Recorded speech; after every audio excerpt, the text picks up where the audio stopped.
Hello, जय Shri Krishna. Good evening. How are you? Fine. और क्या नया चल रहा है? मजे हो मजे में है सारे बच्चे? मजे लेते रहो। मजे का मतलब पढ़ते रहो।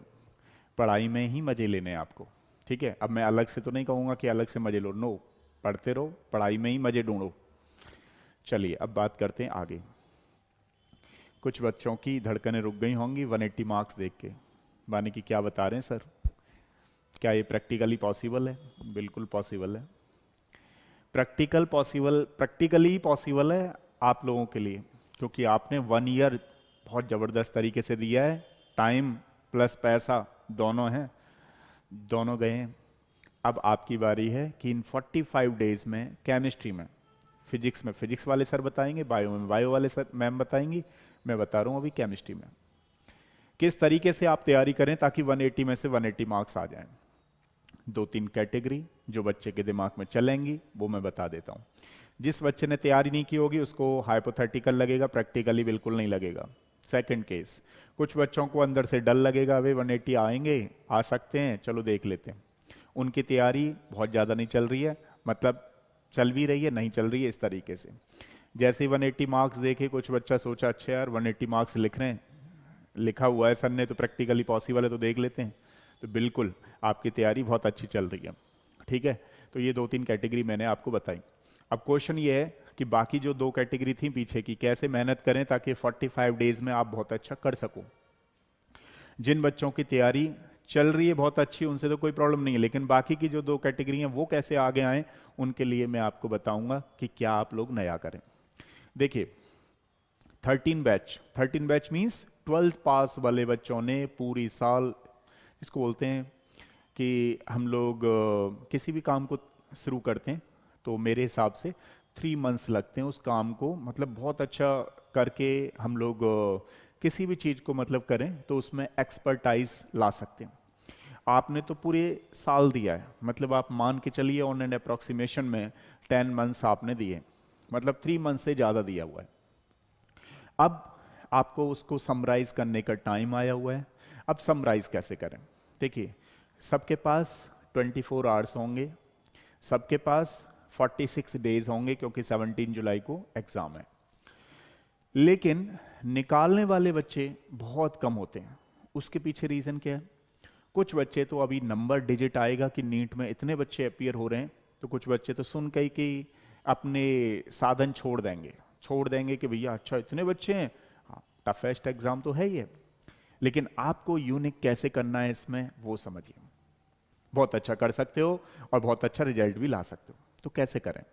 अब बात चल रही है केमिस्ट्री की, तो केमिस्ट्री की बात कर लेते हैं 5 मिनट्स।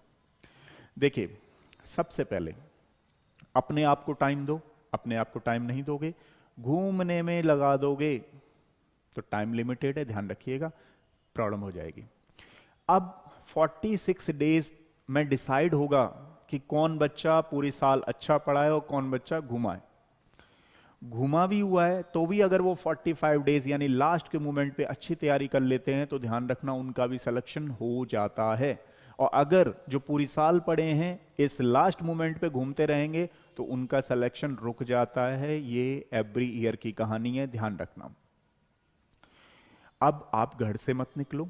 आजकल जो क्लासेस हैं, आपका सिलेबस हमने बहुत पहले करा दिया और अब रिवीजन चल रहा है। बाकी के बच्चों को से भी बोल रहा हूँ, पॉसिबल हो सके तो ऑनलाइन चलो। ठीक है, रीजन क्योंकि आपने सिलेबस को ढंग से कर रखा है। अब आपको करने की क्या जरूरत है? क्वेश्चंस। तो क्वेश्चंस, और जहां भी लग रहा है बच्चे कह रहे हैं सर ये वाला चैप्टर पढ़ा दो, तो देखो अब मुझसे क्या हो सकता है केमिस्ट्री में वो भी मैं बता रहा हूं साथ में। मुझसे ये हो सकता है कि आप कहो सर ये वाला चैप्टर पढ़ा दो, मैं वो पढ़ा सकता हूँ। ज्यादा से ज्यादा आप कहो सर क्वेश्चंस करा दो, वो करा सकता हूँ। आप कहो सर इंपॉर्टेंट क्वेश्चन करा दो, वो भी दे सकता हूँ। लेकिन पढ़ना आपको ही पड़ेगा। ठीक है, तो कहने का मतलब ये है कि मेरा जो भी कंट्रीब्यूशन है वो डिपेंड करेगा आप पे।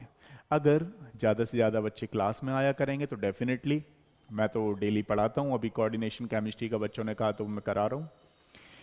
तो आपको दो तीन चीज़ें ध्यान रखनी है। जो सबसे ज़्यादा मिस्टेक कर रहे हैं बच्चे, क्या कर रहे हैं? सोच रहे हैं यार इनऑर्गेनिक केमिस्ट्री तो मुझे याद ही नहीं हो रही है। अब केमिस्ट्री को हम 3 पार्ट में बांट के 2 मिनट डिस्कस कर लेते हैं। इनऑर्गेनिक केमिस्ट्री में बच्चे को लग रहा है यार मुझसे नहीं होगी, भैया ऐसा नहीं है, आपकी फिजिक्स बहुत अच्छी है, ध्यान रखना जिस बच्चे की फिजिक्स अच्छी है उस केमिस्ट्री का तो बहुत अच्छा होना ही है। आप बार बार चीजों को करिए भाई, रिपीटिशन है ये, कई बार टीचर भूल जाते हैं, हम भूल जाते हैं। तो इनऑर्गेनिक केमिस्ट्री को आपको चीजों को देखना पड़ेगा, ऑर्डर को स्पेशली आप छोड़ नहीं सकते। आप ये नहीं कह सकते नहीं नहीं इनऑर्गेनिक केमिस्ट्री मुझसे नहीं होगी, मेरी तो फिजिकल अच्छी है। यार फिजिकल अच्छी है, फिजिक्स आपकी अच्छी है, इनऑर्गेनिक केमिस्ट्री को तो करना बहुत जरूरी है। अब फिर आ जाते हैं ऑर्गेनिक। ऑर्गेनिक में बच्चे कहते हैं कि सर हाँ अप्रोक्सीमेशन में लग जाता, मतलब 80% 90% तक चल रहे हैं लेकिन 100% नहीं आ पा रहे हैं। 100% क्यों नहीं ला पा रहे हो आप लोग? 100% इसलिए नहीं हो पा रही हैं चीजें किसी बच्चे से क्योंकि उसकी जीओसी में वो इफेक्ट नहीं लगा पा रहा है। क्योंकि ऑर्गेनिक केमिस्ट्री कोई रटने की नहीं है, ऑर्गेनिक केमिस्ट्री तो कॉन्सेप्चुअल है। मान लो आपके कॉन्सेप्ट अच्छे हैं तो आप ऑर्गेनिक का तो हर क्वेश्चन कर सकते हो। इनऑर्गेनिक में आपको लर्निंग प्रोसेस है। अगर आप इनऑर्गेनिक केमिस्ट्री के कॉन्सेप्टों को बार बार रिकैप करके उन पे थोड़ा सा ध्यान रखोगे, और जो एसेप्शन केस हैं, जैसे कि केमिस्ट्री में बहुत सारे एसेप्शन केस हैं इनऑर्गेनिक केमिस्ट्री में, अगर आप उनको बार बार करोगे प्रैक्टिस तो डेफिनेटली आपके वो कवर आ जाएंगे। कवर मतलब आपके माइंड में वो सेट हो जाएंगे। दूसरी चीज, कुछ बच्चों को फिजिकल केमिस्ट्री से डर लगता है।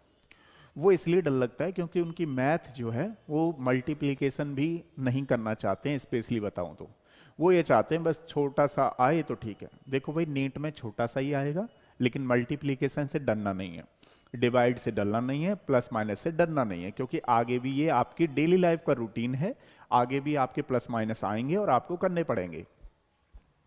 तो कहने का मतलब है केमिस्ट्री को, तीनों केमिस्ट्री के बारे में बता रहा हूं, इनऑर्गेनिक को आप 1 घंटे सुबह मॉर्निंग में, जो बच्चे कहते हैं जी मुझसे इनऑर्गेनिक नहीं हो सकती, क्यों नहीं हो सकती भाई? आपने पूरी साल पढ़ा है, क्यों नहीं हो सकती? किससे होगी? फिर करना तो आपको ही है। ठीक है, हिंट दे सकते हैं हम लोग, बाकी चीजें बता सकते हैं। तो आप कैसे करें? सुबह एक रजिस्टर आपने बना ही रखा है, क्योंकि मैंने बहुत सारे बच्चों का देखा है, काफी अच्छे नोट्स बना रखे हैं आप लोगों ने। इनऑर्गेनिक को सुबह सुबह एक बार 1 घंटे मेरे कहने से ऐसे ऐसे केवल पेज पलटना शुरू करो 1 आवर्स के लिए। ऑर्गेनिक केमिस्ट्री का रजिस्टर बना रखा होगा आपने, ऑर्गेनिक को पलटो। और मैं ये नहीं कह रहा हूं मुझे केमिस्ट्री आती है, मुझे तो छोटी सी केमिस्ट्री आती है। इस छोटी सी केमिस्ट्री को मैं थोड़ा सा आपके साथ शेयर करूंगा, और अपना कंट्रीब्यूशन तो थोड़ा बहुत देते रहते हैं।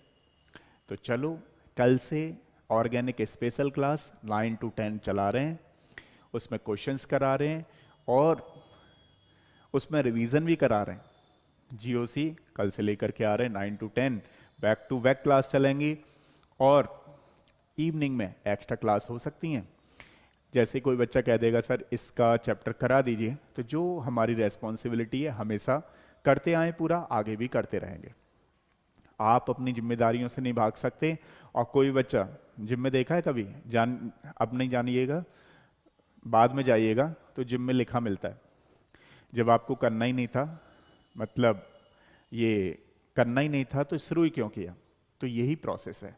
आपने पूरी साल बहुत अच्छा पढ़ा है, अभी आप लोग बहुत अच्छा कर रहे हैं, कुछ बच्चे देखो इसमें क्या है, सिलेबस बहुत बड़ा है, ध्यान दीजिएगा। जो बच्चे यहाँ पे पहली बार, यहाँ पे नहीं हर जगह कहीं पर भी कर रहे हैं, ये सिलेबस बहुत बड़ा है। जब बच्चे इसको पहली बार करते हैं तो दिमाग उनका ऐसा सिर पेन सा करता है, हेडेक हो जाती है, अरे यार क्या है पता नहीं। क्योंकि वो 11 12 पहले जब एनसीईआरटी में पढ़े हुए थे तो टीचर ने कहा देखो बेटा ये फॉर्मूले हैं 4, इनको याद कर लो, खत्म कहानी। तो वो खत्म में कहानी चली गई थी। अब ऐसा नहीं है, अब मेडिकल की आप तैयारी कर रहे हो, समझ रहे हो ना, तो उसमें आपको कॉन्सेप्चुअल जाना पड़ता है।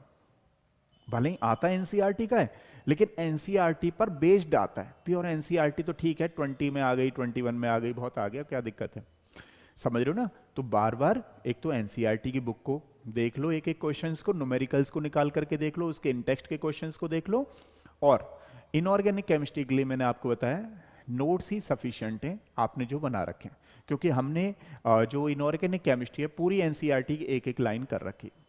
फिर भी डाउट आए, प्रॉब्लम आए तो आप पूछ सकते हो, ठीक है? दूसरी चीज, घबराना नहीं है, अब बढ़िया तरीके से करते रहो तैयारी, और कोई प्रॉब्लम है बताओ, डिस्कस करते हैं। ठीक है।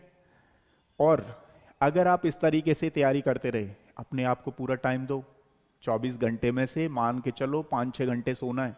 अगर जग सकते हो, पहले मैं कहता था रेस्ट लो, क्योंकि पहले रेस्टफुल लाइफ थी, अब टाइम नहीं है। अब मैं कहता हूं कि आप तभी सो जब आपकी बॉडी करे, जब आपको लगे कि हाँ माइंड पूरा थक चुका है, तभी आप सो। और मैं आपको बता रहा हूं, कब आपको नींद आ जाएगी आपको पता ही नहीं चलेगा, और 2 घंटे में, आफ्टर 2 आवर्स, आपको काफी अच्छा लगेगा। क्यों अच्छा लगेगा? वो जो थकान होगी ना जब आप सोओगे, तो आपको काफी रिलैक्स होगा। और कोशिश करो, पहले मैं कहता था कि रूटीन बना के पढ़ो, तो रूटीन वाला पढ़ाई जो है अब चली गई। अगर आप चाहते हो कि और भी थोड़ा बेस्ट देना है, तो ज्यादा से ज्यादा पढ़ो, ठीक है। और आपको पढ़ना ही पड़ेगा अगर एक अच्छी रैंक लानी है तो। अब बाकी सिलेक्शन लेना है, तो जो आपका रूटीन बना हुआ उसको फॉलो करो, सिलेक्शन तो हो ही जाएगा आपका। और कंपैरिजन कभी भी मत करो, क्योंकि कंपैरिजन में देखो, कुछ लोग तो बहुत आपसे मिलेंगे कि ठीक है यार मेरे पीछे भी तो हैं बहुत सारे। कि जब जैसे ही देखना शुरू करोगे तो बहुत सारे लोग आपको आगे दिखाई देंगे, बहुत सारे लोग पीछे दिखाई देंगे। एक कुछ चीज और बता देता हूं, आप यूनिक हो, यूनिक ही रहोगे। आप अपने जैसे सोच रहे हो, एक बार जैसे मैंने अभी आपको बताया ना, मॉक टेस्ट चल रहे हैं, जितनी स्ट्रेटजी लगा सकते हो इन टेस्टों में लगा लो।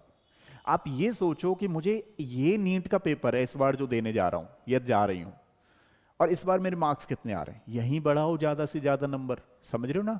ऑफलाइन टेस्ट सीरीज चल रही हैं।